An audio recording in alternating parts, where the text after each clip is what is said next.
In 1990, the Real Ghostbusters was getting pretty weird. The glory days were, well, kind of over for the series, and storylines were getting really far-fetched. And today I'm going to be taking a look at an episode that I loved as a kid, but I'm guessing has aged pretty badly as an adult. Join me as we take a look back at the Mean Green Teen Machine. And the episode opens up with this. What then? We're mean, we're green, we're all the same. We're the Mean Green Teen Machine. And we're not waiting any time at all. Here they are, the Mean Green Teen Machine, right now in the flesh, the ghostly reptilian flesh. There it is, dudes. Our dream vacation spot. New York, the Big Pizza. The Big Pizza. Okay, does this remind anybody else of some other teenagers? Maybe teenagers of the Mutant Ninja Turtle variety? They go on to slime the Statue of Liberty and make her look a bit more vivacious because... reasons? Egon is working on an alpha wave generator, a device that helps control someone's dreams. Now, if I remember correctly, this is going to play a pretty big role later in the episode. The Ghostbusters put the alpha wave generator on an unsuspecting sleeping Peter, and the generator reveals what Peter is dreaming about. And what is he dreaming about? Well, not only do we have Teenage Mutant Ninja Turtle knockoffs in this episode, but he's dreaming about being Batman. It's all shown off camera, but apparently he's dressed as Batman, and he's engaging in some interesting activity with Kim Basinger. Oh, come on, Kim. Oh, don't leave. We're both Scorpios. We get to the Mean Green Teen Machine raging war at a pizza parlor in New York. And can I just say, the voices here, I mean, this guy right here, that is obviously Dave Coulier, especially when you pair him up right next to Peter Venkman in the scene. Oh, think it's funny, huh, pizza face? Eat some of this. Hey, bogus, dude. Like, there's no denying that's the same person. Now, one of the voice actors from this episode is actually pretty mind-blowing. These tweets have no sense of humor. Let's book, dudes. Cam Clark plays one of the ghostly reptiles. And I want to point out that Cam Clark also voiced Leonardo in the original Teenage Mutant Ninja Turtles cartoon show. So the Real Ghostbusters actually got Leonardo to kind of spoof himself in this episode. The battle ensues, and the reptiles get away from the Ghostbusters, once again at the pizza parlor. We then shift to Rockefeller Center, where the reptiles are on a payphone ordering as much pizza as possible. Because you know what their plan is while they're in New York City? It's to eat pizza. That's it, that's all. They're not about world domination, they're not about taking over New York City. This leads yet again to another altercation between the Ghostbusters and the reptiles. Hey, cheesehead, here's one to go. They have a quick encounter, and then the reptiles just randomly fly off, and that's it. Peter's getting pretty angry over this, to be honest, and he starts to randomly rally the troops with this pretty half-assed war cry. We're gonna get those little pepperoni heads if it's the last thing we ever do. Busters! Busters! Busters! Busters! In fact, the Ghostbusters are so angry, they're gonna set a little bit of a trap. You see, the Ectomobile has been turned into the Pizza-mobile. Ray and Slimer are dressed up as a mother and a baby, and Winston and Egon are dressed up as construction workers. Heck, they even talk about last time they dug up the streets, wink wink. Yeah, I don't know about this, Egon. Remember what happened the last time we dug up the street? It was an honest mistake, Winston. They had the subway system pumped out within a few days. What a surprise. The lizards, the reptiles, whatever you want to call them, they arrived. Alright, so for the runtime right now, we're less than 9 minutes into the episode, and the Ghostbusters and the reptiles have had 3 encounters. Every single time it's ended the exact same way, with the reptiles just flying away. Do they really need to rehash the scene over and over again? Just with different locations? Come on, guys, they're getting away. Yeah, come on! Earth to Peter. They're long gone, man. The reptiles follow the Ghostbusters back to the headquarters, as we see Egon has convinced the Ghostbusters to use the alpha wave generator. You see, I knew that had to be a key plot point. Egon says if they use the generator, it'll give them a better rest, and apparently that'll make them better Ghostbusters, and then maybe they can actually, I don't know, have an actual battle with these reptiles rather than just letting them fly away. I don't know. So the reptiles make their way into the Ghostbusters' bedroom, and can you guess what's gonna happen here? Shh! He's dreaming. They're all dreaming. But we're gonna be their worst nightmares. The lizards are gonna go into their dreams. Oh, okay.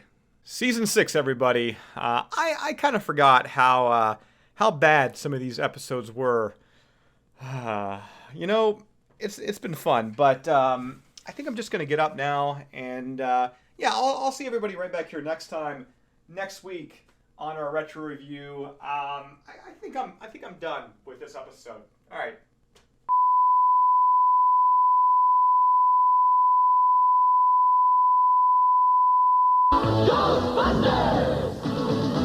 Each sold separately. See any ghosts?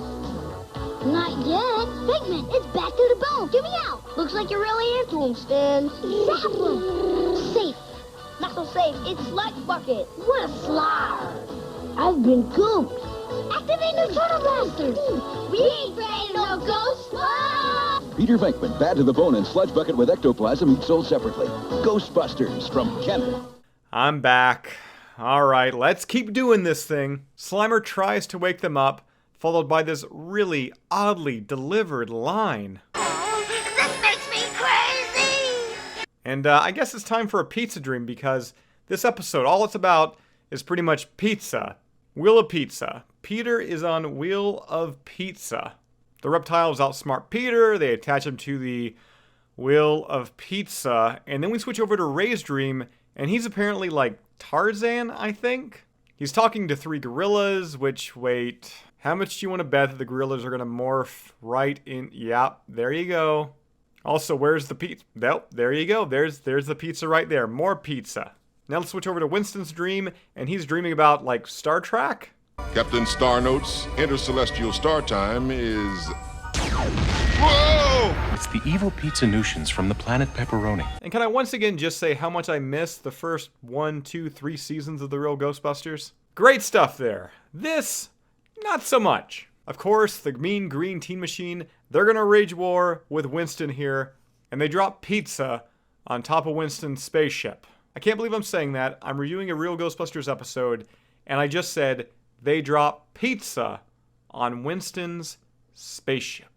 Egon's dream is pretty much an episode of the Magic School Bus, as he's inside the human bloodstream. He's talking about red, white, and pizza corpuscles. Besides the red and white corpuscles, there are also pizza corpuscles. Jesus Christ. Once again, guys, Ghostbusters, Real Ghostbusters, Season 6. While this is happening, Slimer creates a surge in the system, morphing Winston into Egon's dream. Following this, Venkman lands in Ray's pizza-filled Tarzan world. Slimer continues to shock himself using the alpha wave generator, bring all the Ghostbusters together, and because it is a dream, they easily morph into their standard flight suits. It's morphin' time! Go, go, Power Rangers! And now, since they're realizing that they're finally in a dream, I guess, they begin dreaming up these high-end weapons to help them actually aid in defeating the reptiles. But none of them really work until Egon has a clever idea. He's gonna outsmart these ghosts, these ghost lizards, ghost lizard reptile Ninja Turtle knockoff things. And how does Egon outsmart these reptiles? He does that by using, okay, get this. Are you ready for this? A large pizza. And not only is it a large pizza, it's a pizza that's a ghost trap. What in the hell is going on? Alright, I love Real Ghostbusters, and as a kid, I loved this episode. But as an adult, this doesn't make any sense whatsoever. The Busters wake up, they're hungry. We're gonna get another pizza joke, aren't we? Look at the time, it's almost noon. Well, I don't know about the rest of you, but I am starved. Likewise. What's your preference? Cheeseburger. Cheeseburger. Cheeseburger. Alright, now I know it was 1990, and the Ninja Turtles were like riding high, and kids loved them. And the Real Ghostbusters, let's be honest, they were on the way out. And I know in this review I mentioned Season 6 a lot. Now let me just say, there are some fine episodes in Season 6. But this, once again, not one of them. And to think, for years, this was the closest we ever came to a Ghostbusters Ninja Turtles crossover. That is, of course, until a couple of years ago when IDW Comics finally joined the teams in a miniseries story arc. If you haven't read it, be sure to check it out. So that does it for our look at the Real Ghostbusters episode, Mean Green Teen Machine. If you'd like to request an episode for us to take a look at, be sure to sign up to our Patreon page. The link is right down below in the description. And that is all I've got for you here right now. I will see everybody right back here next time. Ghostbusters News right here on YouTube.